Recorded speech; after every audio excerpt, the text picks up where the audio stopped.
The Nautolan Jedi Master Kit Fisto was a Jedi General and Council member during the days of the Galactic Republic. Not only was he exceptionally skilled in Form 1 of lightsaber combat, but unlike most other Jedi Council members who were stoic and emotionless, Kit Fisto smiled regardless of any situation, even in battle. But upon one journey to the planet of Vassek, Kit Fisto was close to not smiling. In the Jedi's attempts to track down Nute Gunray, they had been lured by Count Dooku into the lair of notorious Jedi killer General Grievous. After managing to sever Grievous's legs, the Jedi walk through his fortress, encased by Grievous's defences, and are about to enter the control room. However, Fisto's former apprentice Nadar Vebb felt vengeance from the death of Clone Commander Fil and rushed in to duel the Jedi General against the advice of the Jedi Master. As a result, he watched helplessly trapped from another room as his former padawan fell at the blaster of Grievous. But what if Kit Fisto had been so affected by the death of Jedi Knight Nadar Vebb that he never smiled again? Would this affect the outcome of the Clone War? As you will discover, the change to Kit Fisto could have altered the outcome of everything. The Nautolan Master watched as Grievous taunted him on the security camera for causing the death of his former padawan Nadar Vebb. The usually relaxed attitude of Master Fisto was wiped away, and he was replaced by an unusual vengeance. Ordering his astromech R6H5 to stand by, Fisto ran to the landing platform and charged towards Grievous. The Jedi General struggled to keep up with Fisto's mastery of lightsaber combat, losing 2 of his limbs quickly before being rescued by a swarm of Magna Guards. Still feeling anger buried within him, Master Fisto reluctantly flew back to Coruscant, determined to avenge the death of his former padawan. The Nautolan Master continued to walk down the path of the dark side, and he felt his senses heighten at the infiltration of the Jedi Temple. Running away from the ambling Jedi, Fisto utilised numerous bouts of force speed to track down the bounty hunter Cad Bane, and the Duros hunter was powerless against Fisto, falling at his blade, watched by Yoda. The Jedi Grand Master looked away in disgust as this went against the Jedi way, and summoned Kit Fisto into his quarters. Yoda could feel a growing darkness in Kit Fisto since the incident with Grievous on Vassek, and he requested him to take a meditative retreat, but Fisto was adamant he would stay to end the war. Yoda could sense that the Nautolan Master would not be moved, and decided to bring him to Master Windu. The Master of the Order was wary of teaching Kit Fisto in Form 7 of lightsaber combat and his special variant for Pad, as he had watched Sora Bulk fall to the dark side, but if he could control his emotions, it would make for an even more powerful warrior.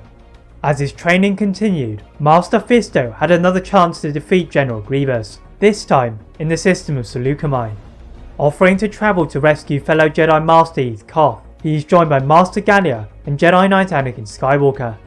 As they exit hyperspace, they are directed next to the ship of Grievous, and Master Fisto watches as Obi-Wan's cruiser is drawn in by Grievous's Recusant Star Destroyer, and Fisto takes a starfighter to help Obi-Wan, knowing Grievous was keen to defeat both of them. Finding his way to Obi-Wan's ship, he uses his starfighter to collide into several commando droids, igniting his blade. Fisto has to tackle several Magna Guards before finding the cyborg dueling Obi-Wan. The Nautolan Master watches Obi-Wan force push Grievous into a wall, and as he crumpled, Fisto exacted his revenge, precisely striking the Kaleesh warrior in his heart and returning to Anakin's cruiser. Back on Grievous's ship, a command battle droid stood atop of the bridge and began quivering as it had the unenviable task of talking to Count Dooku. The Sith apprentice wanted to know if Grievous had succeeded in repelling Skywalker's rescue attempt, but the droid notified Dooku that Grievous had been destroyed by Obi-Wan Kenobi and Kit Fisto, just as their ship plummeted to the surface of the planet below. On his home planet, Dooku frowned in displeasure as he watched his experiment Grievous falter for one final time. The Count of Sereno reported this news to Sidious, and the Sith Lord regarded the loss of Grievous as an unwelcome one. Dooku asked about whether to use Ventress in the role of Grievous, and Sidious was wary that Dooku was trying to overthrow him.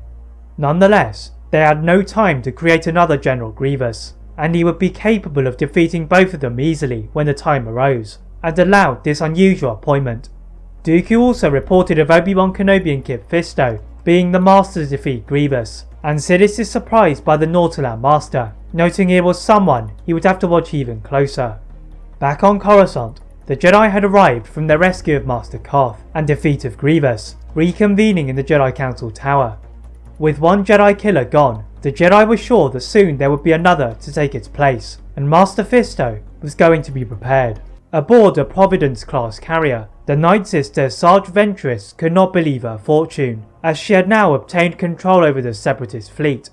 As they hovered into hyperspace, she bowed to the incoming transmission of a Master Count Dooku, who wished to experiment with a tactical droid to take her place, allowing her to venture to his castle for more training. Ventress, however, had no plans to go to Sereno, as she made her way back to her home planet of Dathomir. The Sith Acolyte is met by a fractious audience from the Night Sister clan, until Mother Talzin paves the way for her to go to her lair.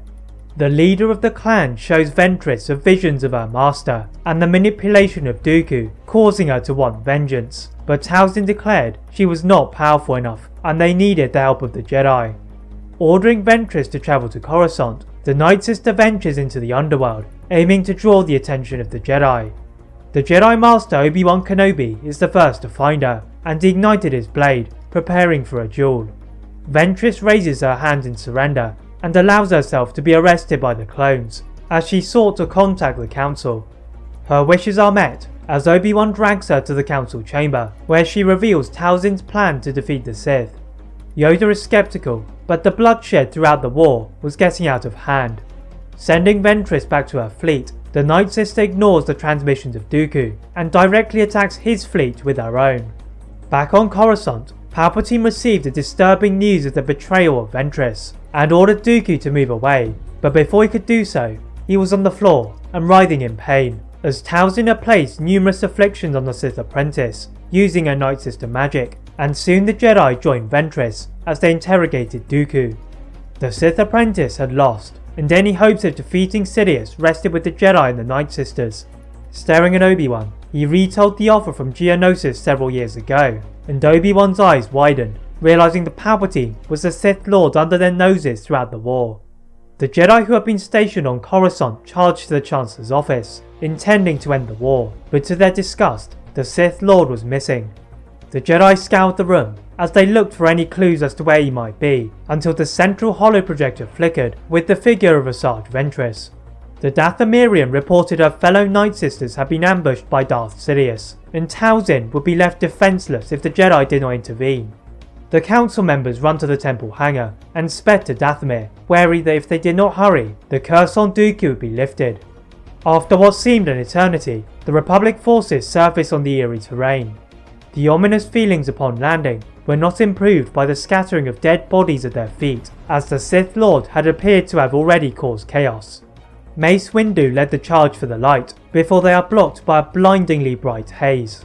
Talzin had encased herself in a magical green bubble, feeding off of the planet's dark core to fuel her attack, as Darth Sidious countered it with his lightning attacks. The Jedi run to attack Sidious, but the Sith Lord anticipates this, luring the Jedi towards the cauldron. He began to duel Kit Fisto, and found the Nautolan Master was much more powerful than what Dooku had described. As Fisto reflected some of Sidious's dark side power, the Sith Lord grimaced to Windu as he joined the fight, and they reduced the Sith to one lightsaber. Fisto then used some of his dark side energy to parry Sidious's blades into the waters nearby. Using the Force, the Sith Lord reacted to this move by tipping over the cauldron, and Night Sister magic began to ooze around them, and the Jedi backed away. Kit Fisto was not put off, as he swam through the swamp and sliced off the body of the bewildered Sidious. Most of the Jedi coughed and spluttered their way back to their ships, and they went to help Ventress. With Dooku's curse removed, the Sith apprentice had escaped, but not far, as both the Republic and Ventress's fleets surrounded Dooku, and drew him into Obi-Wan's cruiser. Dooku was wise enough to not put up any resistance, and was dragged away into a cell by the clones, watched over by Jedi Knight Anakin Skywalker. Venturing back to Coruscant, Kit Fisto stood atop of the bridge alongside the other Jedi Masters, but even though he had helped to topple the Sith, the sense of hate had not left him, still burning from the loss of his former apprentice, and he realised he would never smile again. That is it for What If Kit Fisto Never Smiled. If you enjoyed this What If, please like this video, turn on that notification bell, click that subscribe button on this channel, and on my other channel What If Films. And as always, Leave a comment on what if you'd all like to see next, and how I can improve my videos. Thank you all very much for watching, and see you next time.